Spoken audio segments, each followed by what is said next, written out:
once journeyed far, and overcome much, chosen undead. Come hither, child. O chosen undead, I am Guinevere, daughter of Lord Gwyn and Queen of Sunlight. Since the day Father his form did obscureth, I have awaited thee. I bequeath the Lord vessel to thee.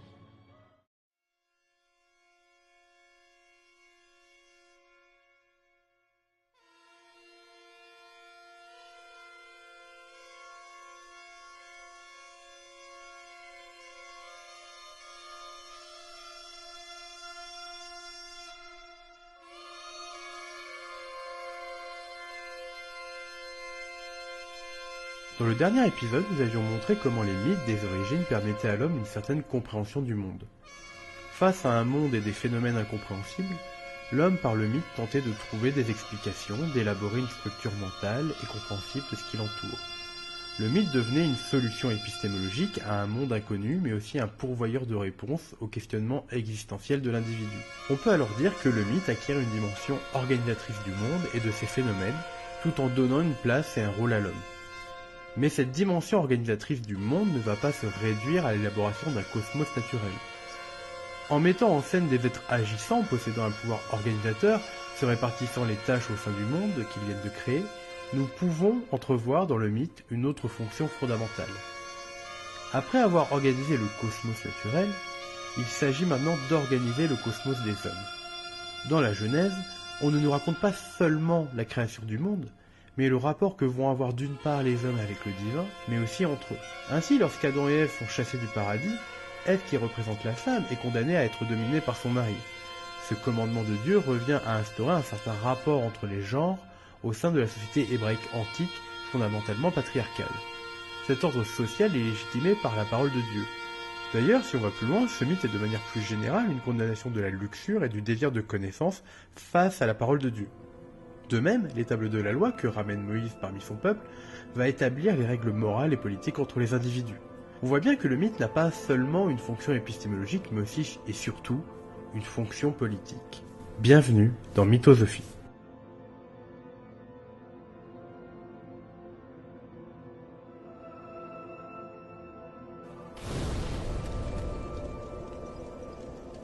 Encore une fois, un examen attentif à l'histoire et l'univers du jeu montre parfaitement que Miyazaki et son équipe sont arrivés aux mêmes conclusions. Le mythe fondateur, en introduction, justifie l'ordre établi. La race des seigneurs, autoproclamée race divine, gouverne le monde par sa victoire sur les dragons anciens et l'ordre qu'ils ont établi. Les hommes descendants du Pygmée doivent s'y soumettre de par leur infériorité et l'inaction de leurs ancêtres durant le conflit. En plus que l'histoire exalte leur puissance, les dieux, particulièrement Gwen, sont montrés comme dépositaires d'un ordre juste et pacifique, auquel on ajoutera tout un tas d'attributs positifs comme le soleil, la lumière, le soin ou la protection. Tout le vocable associé à la chevalerie, au bien et à la vertu se retrouvera aussi chez Gwen et ses chevaliers. Ainsi, le chevalier Artorias, le Marchabis, est considéré comme un parangon de chevalerie et de vertu. Les hommes, qui sont eux associés aux ténèbres et au désordre, doivent être soumis à l'ordre divin sans lequel ils sombreraient dans la folie et le chaos. Cette idée est promue par les différentes structures religieuses comme la Voie immaculée et d'une certaine façon les guerriers solaires. On notera juste que cette thématique du pouvoir religieux se retrouvera dans Bloodborne, l'autre chef-d'œuvre du studio, avec l'église du remède qui va utiliser son pouvoir pour établir une domination sans pitié et fanatique au sein de la cité de Yharnam. Quand l'ordre de l'univers de Dark Souls commence à vaciller, de par le fléau des morts vivants et l'affaiblissement de la première flamme, c'est encore une fois un mythe qui va jouer un rôle politique. Si le mythe des origines était avant tout une injonction au respect de l'ordre, la prophétie du mort-vivant élu sera cette fois-ci un mythe performatif devant faire agir et guider les morts-vivants vers la voie choisie. Récapitulons les faits. Lorsque la dernière flamme commença à affaiblir, cela déclencha toute une série d'événements qui déstabilisèrent le pouvoir de la dynastie de Gwen. Seth, le dragon albinos, élevé au rang de duc, commença à être obsédé par l'immortalité, trait caractéristique de sa race dont il était lui-même dépourvu. Il s'enferma dans ses archives pour mener des expériences sur l'immortalité, enlevant des jeunes femmes à travers le royaume par le biais de ses golems et de ses agents. Il fit de nombreuses expériences qui aboutirent à la création d'êtres hybrides comme le peuple serpent. D'un autre côté, la sorcière d'Izalith, de par son affinité avec le feu, tenta de recréer la première flamme de manière artificielle. L'expérience échoua et une flamme destructrice engloutit la sorcière et la plupart de ses enfants. Ceux qui y survécurent furent pour la plupart transformés en abominations, comme Quelaag, la jeune demoiselle ou la décharge incessante. Cette flamme donna naissance au foyer du chaos d'où jaillirent les démons qui commencèrent à ravager Lordraan. La situation se trouva tellement désespérée que Gwen tenta le tout pour le tout. Il se rendit au Khil de la première flamme pour l'entretenir avec son âme de seigneur. Maintenant ainsi artificiellement l'âge des dieux, il commit ainsi le péché originel en empêchant l'écoulement naturel et logique des âges. Mais il ne s'en tint pas là. Décidé à ne pas laisser l'âge des hommes arriver, il mit en place la prophétie du mort-vivant élu. Pour ce qui est de l'élaboration de cette fausse prophétie, les acteurs ne sont pas clairs. On sait avec certitude que les principaux instigateurs sont Frampt, le serpent primordial allié des dieux, et Gwendoline, fils de Gwen associé à la lune et aux illusions. Est-ce Gwen qui a mis au point cette mystification avant de disparaître au Khil? Ou est-ce Gwendoline pour perpétrer la volonté de son père? Nul ne le sait. Une analyse intéressante serait de voir chez Gwendoline, fils élevé comme une fille à cause de son affiliation à la lune, la tentative de chercher une reconnaissance paternelle, lui qui est toujours resté dans l'ombre contrairement à ses frères et sœurs. Il est bon d'ailleurs de noter que l'on ne croise à Anor Londo, la cité des dieux, aucune statue de Gwendoline. Les seules statues présentes sont celles de Gwen, de sa sœur Guinevere, et celle de son frère, à présent détruite car proclamé traître. Gwendoline, quant à lui, est condamnée à se cacher dans le tombeau dédié à son père, s'assurant dans l'ombre la réussite de son plan. Celui-ci est très simple. Mettre en place une prophétie pour encourager les hommes à venir à Lordraan, sonner les cloches de l'éveil, affronter la forteresse de Seine, et se rendre à Anor Londo pour obtenir le calice royal après avoir affronté une dernière épreuve, un terrible combat contre Ornstein, le tueur de dragons et son ami Smaug. Si ces épreuves sonnent comme des clichés du parcours du héros, c'est qu'elles ne sont finalement qu'artificielles. Le but est de trouver un mort-vivant assez puissant pour servir de carburant à la première flamme. Après avoir obtenu le calice, le mort-vivant élu devra obtenir 4 âmes de seigneur, celle de Seth, des 4 rois, celle de la sorcière d'Izalith et celle de Nito pour finalement ouvrir la voie vers le Khil. Là, il devra affronter Gwen et prendre sa place. Si on exalte le courage et la persévérance du mort-vivant élu tout au long de l'aventure, ce n'est finalement que pour qu'il serve de carburant à la première flamme. En effet, si on suit le jeu simplement à travers les indications de Frampt, qui est notre principal indicateur, vous finirez par vous lier sans réfléchir à la première flamme, qui d'une part entretiendra encore une fois l'âge des dieux, mais aura surtout pour conséquence de mettre fin à votre existence. Et notre sacrifice ne sauvera pas finalement le monde ni les hommes, mais permettra simplement de entretenir un peu plus longtemps la domination de la race des seigneurs. Un joueur faisant le jeu en ligne droite ne rencontrera sûrement pas Gwendoline et terminera en bois de chauffage pour la première flamme. Toute la direction du jeu s'organise autour d'un mythe mensonger, nous incitant à aller vers ce sacrifice. La fin lumineuse de Dark Souls, si l'on ne fait pas attention, n'est pas une victoire, mais un sacrifice aveugle qui joue contre notre propre camp, celui de l'humanité. On retrouve ainsi dans Dark Souls cette idée de la fonction politique du mythe. Cela est corroboré par le DLC Artorias of the Abyss, où l'on apprend que tout le mythe autour de ce chevalier légendaire n'est qu'une vaste fumisterie. Ce dernier, se rendant en Oulasil pour combattre les ténèbres, finit par céder à la puissance des abysses et à devenir fou. Après une pirouette spatio-temporelle, c'est le joueur transporté à cette époque qui le délivrera de sa malédiction. Mais l'histoire, pour entretenir l'idée que Gwen et ses chevaliers sont garants de l'ordre et de la sécurité, gardera Artorias comme vainqueur des abysses.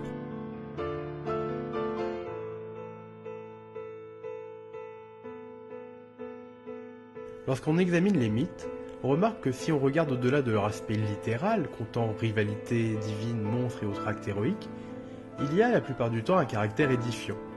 Par édifiant, on entend ici un caractère prescripteur, moralisateur du mythe. Il met en situation des actes ou des paroles qui doivent servir de leçon à ceux qui les écoutent. Cela s'explique par le fait que les mythes sont souvent véhiculés par les structures religieuses qui possèdent une influence très forte au sein d'un groupe ou d'une société. La religion, en tant que structure sociale, possède un rôle organisateur et prescripteur au sein d'une société. Et lorsqu'elle est dominante, possède un pouvoir politique certain.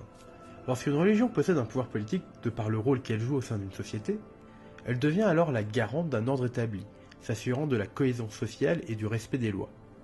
Dans la Grèce antique, la religion jouait un rôle prépondérant au sein de la cité à travers ses rites et ses célébrations.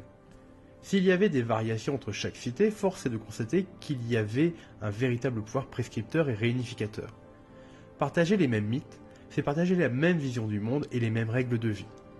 L'obéissance aux injonctions mythiques est ce qui permet à une communauté de se sentir unie et solidaire à travers un ordre commun et partagé. Celui qui va contre les règles religieuses devient alors un danger pour la collectivité, un traître, un agent du chaos. Il n'est pas étonnant que Socrate, considéré comme l'un des premiers philosophes par la tradition, ait été attaqué en procès pour impiété. Si cela peut nous paraître dérisoire à notre époque, l'accusation d'impiété est une accusation particulièrement grave, car ne pas respecter les dieux de la cité n'est pas respecter la cité elle-même, c'est-à-dire l'ordre social établi. Cela vaudra à Socrate une condamnation à mort. De même, l'Église catholique, qui se construisit à travers les restes de l'Empire romain, garda une partie importante des structures administratives et exerça un rôle prépondérant à la fois dans la société et dans la politique durant de nombreux siècles. Ainsi, les mythes témoignent d'un certain ordre établi qu'ils appellent à respecter par leur caractère moral et édifiant. Il est bien sûr plus facile de garantir l'ordre quand on vous menace de damnation éternelle ou de malédiction, d'autant plus que les conséquences les plus visibles sont une exclusion, une condamnation par le monde des hommes avant de subir les affres du divin. Dans la culture grecque, les exemples de Tantale ou de Sisyphe sont là pour mettre en garde l'audacieux contre la volonté d'outrepasser les lois. Tantale, ami des dieux, est accusé de plusieurs fautes selon les versions, mais qui ont pour point commun la transgression de l'ordre établi. Tantale, ami des dieux, était invité à leur banquet, mais décida un jour de voler l'ambroisie et le nectar, la nourriture réservée aux dieux. Dans une autre version, il aurait profité de ces invitations pour devenir leur confident et révéler aux mortels les secrets divins qui se disaient durant les repas. Enfin, dans une autre version, plus morbide, on a l'histoire de Tantale qui, pour honorer les dieux, leur offrit son propre fils, Pélops, comme nourriture à leur insu. Horrifiés, les dieux le condamnèrent aux enfers à mourir de faim et de soif pour l'éternité devant un arbre fruitier et une source d'eau qui lui échappait à chaque fois. Le point commun de ces trois versions, c'est qu'à chaque fois la transgression des règles divines, donc de l'ordre, est vigoureusement châtiée. De même, on retrouve dans l'Ancien Testament un Dieu vindicatif et vengeur qui n'hésite pas à détruire ceux qui outrepassent ses règles, fournissant un modèle des interdits. La philosophie politique catholique, qui va se développer à la période médiévale à partir de Saint-Augustin, fera d'ailleurs l'éloge de l'obéissance, qui trouve sa légitimité dans le mythe. Frédéric Gros, dans son livre Désobéir, montre dans le chapitre de la subordination au droit de résistance, que pour beaucoup de penseurs chrétiens, de Saint-Augustin à Jean de Climac avec l'échelle sainte, en passant par les règles monastiques de Saint-Benoît, l'obéissance à la loi pour le salut doit se comprendre comme une injonction générale à l'obéissance, la désobéissance étant une manifestation du moi narcissique et pécheur. Il faudrait haïr notre propre volonté. Or, ce qui permet de légitimer cette injonction à l'obéissance, qui est d'abord l'obéissance à un ordre matériel, c'est bien la croyance en un ensemble mythique et religieux compris comme réalité. Le philosophe Montesquieu, dans l'Esprit des lois, tente de comprendre les lois de fonctionnement des régimes humains. Pour cela, il réunit une somme monumentale d'œuvres historiques, philosophiques et de récits de voyages pour penser la question des gouvernements de manière universelle, autrement dit d'en dégager les lois générales permettant de comprendre le fonctionnement et la nature des gouvernements malgré la diversité humaine. Il consacre 2 chapitres à la religion et en déduit que cette dernière est un facteur important de stabilité pour un pouvoir politique et a une grande incidence sur les formes de régime et les mœurs d'une société. La loi unit de manière incontestable l'ensemble d'une communauté qui se retrouve autour de ces lois. Elle signe à la fois une appartenance à une communauté précise, mais aussi des comportements qui vont être des normes indépassables. Par la loi, la religion établit la possibilité d'un lien entre les croyants du point de vue d'une identité stable, mais aussi par des pratiques partagées. La loi va aussi stipuler le mode de vénération, les modalités du culte, etc. Bref, elle constitue l'unité d'une communauté religieuse. Montesquieu, encore une fois dans l'Esprit des lois, a bien su détacher l'intérêt des lois religieuses sur le plan politique et culturel. Plus, Montesquieu avait remarqué que les peuples chez qui on trouvait la menace d'un châtiment post-mortem avaient souvent des mœurs plus douces, de par le fait de cette peur de ce qui leur arrivera après la mort. Ainsi, les mythes liés au châtiment et au salut ont une grande influence sur une population qui y croit. Cela nous amène à la conclusion suivante. Les mythes ont une fonction politique, à la fois comme ce qui interdit et autorise, mais aussi comme ce qui incite l'action. Car le mythe possède aussi un aspect prescripteur qui encourage telle ou telle action ou lui donne une forme précise. À le moment où vous devenez français, vos ancêtres, ce sont les Gaulois. Enfin, sans vouloir paraître hors sujet, il y a un type de mythe sur lesquels j'aimerais revenir. Ce sont les mythes historiques. L'histoire en tant que discipline sérieuse est apparue vers le 19e siècle, à une époque où, dans les universités, il y avait un besoin de connaître le passé des peuples et des États. L'histoire a toujours fricoté avec le nationalisme. Ici, dans un sens non péjoratif, mais comme tendance à composer une identité historique et culturelle nationale autour de valeurs communes. C'est ainsi que l'on a vu des histoires de France, de Prusse et d'Angleterre, etc. germer dans les différentes universités européennes. Non seulement au nom d'une connaissance du passé, mais aussi dans un but politique. Sauf que nous voyons bien que l'histoire, guidée par une volonté politique, n'est plus vraiment de l'histoire, ce n'est plus de la production de connaissances pures. C'est de la mémoire. Or, la mémoire étant partielle par essence, la mémoire historique produit par une volonté politique tend non pas à une objectivité des faits, mais à une mise en lumière d'un passé souvent présenté comme glorieux. C'est dans cet esprit que l'on va composer ce que l'on appelle un roman national. Le terme de roman est ici important car il désigne bien que l'on ne raconte pas l'histoire, mais une histoire, celle d'un peuple, d'une nation, dont on va souvent tirer les meilleurs aspects. On peut voir dans les programmes d'histoire une volonté d'enseigner ce grand roman national en mettant en lumière seulement certains aspects des faits. Ceci change selon les gouvernements et les régimes avec la valorisation ou la dévalorisation de certains personnages ou de certains faits. Pour l'histoire ancienne, par exemple, Emmanuel du Privé favorisait autrefois la figure de Clovis, roi des Francs, pour appuyer le lien entre l'histoire de France et la royauté, ainsi que l'héritage catholique. Alors que dans l'enseignement public, on mettait l'accent sur Vercingétorix, figure démocratique de résistance et de rassemblement. Donc, cela vous montre à quel point il y a une façon, cela vous montre à quel point il y a une façon de vous parler de la colonisation de manière positive, tout en acceptant aussi l'idée qu'elle a eu des aspects négatifs. Mais en oubliant, on pourrait parler de René Caillé, on pourrait parler de ces grands explorateurs. Alors non mais attendez, moi ce que j'ai observé tout à l'heure, c'est quand on essaie de montrer qu'il y a du négatif et du positif, on est un épicier. Non, on n'est pas un épicier précisément.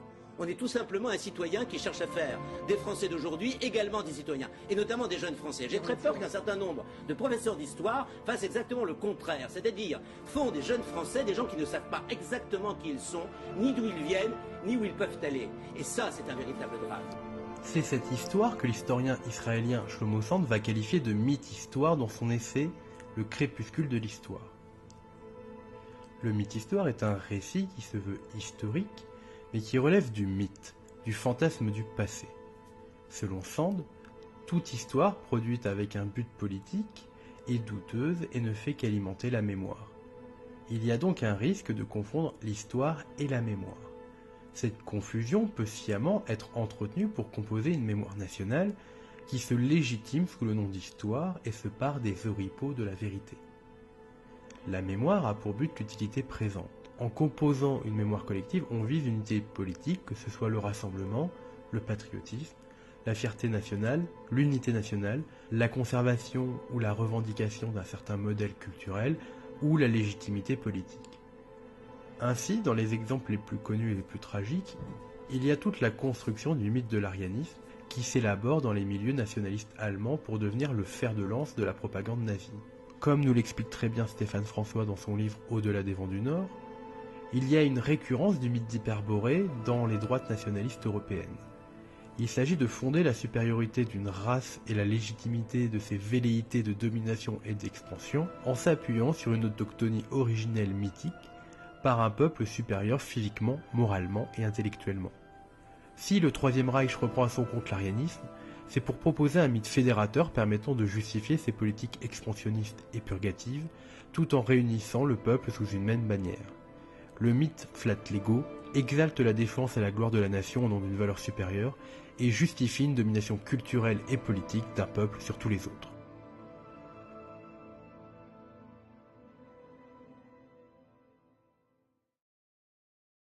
Yes, indeed. It is called Lothric, where the transitory lands of the Lords of Cinder converge.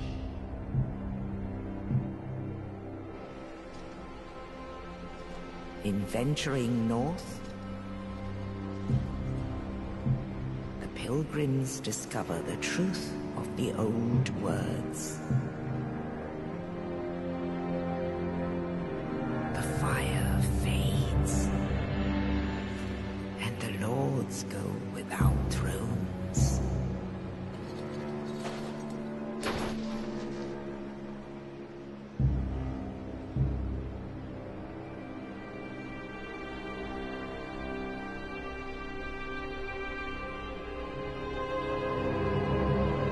When the link of fire is threatened, the bell tolls, unearthing the old lords of Cinder from their graves.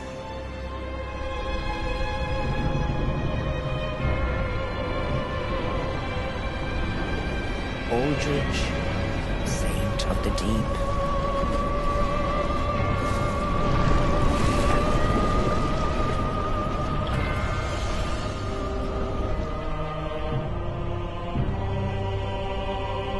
Farron's undead legion, the Abyss Watchers.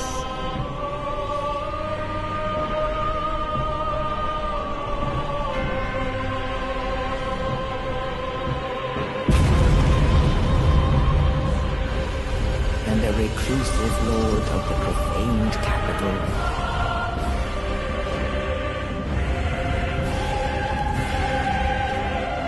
Yon the Giant.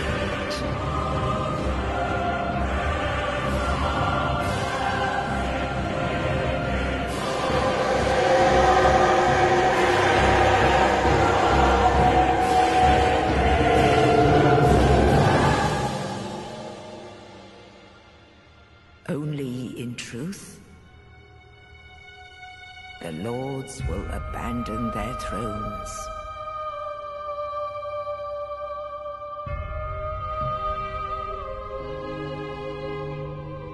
And the unkindled will rise.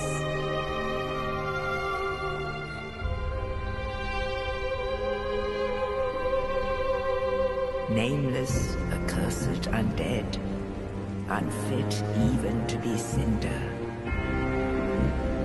And so it is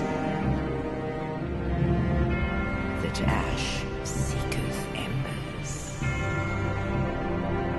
Le dernier Dark Souls, contrairement au premier, nous donne un rôle différent. Nous sommes une morte flamme, un mort-vivant trop faible qui n'est pas parvenu à se lier à la première flamme. Nous sommes ramenés à la vie comme dernière ligne de défense pour sauvegarder l'âge du feu. Car comme le disait si bien Platon, toute chose matérielle est soumise à l'entropie, à la corruption et au dépérissement. Il en va de même des systèmes politiques et des mythes qui les maintiennent. Tous les mythes, même les plus puissants, sont condamnés à s'affaiblir, que cela soit à cause du temps, des transformations culturelles et sociales, ou de l'accroissement du savoir. C'est pour cela que durant ce dernier âge, un jeune prince, dont l'existence est d'être sacrifié à la première flamme, refusera son destin. Il déclenchera ainsi le réveil des anciens seigneurs des cendres, qui refuseront à leur tour leur destin, eux qui s'étaient déjà sacrifiés pour l'âge du feu. Et nous, la morte flamme, nous n'incarnons pas cette fois un héros triomphant pour la lumière ou œuvrant pour détruire l'ordre établi. Nous sommes, dès le début, ce qui reste de la force mythique qui, dans un dernier sursaut, tentera de ramener l'ordre par tous les moyens.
what? Still here? Ah.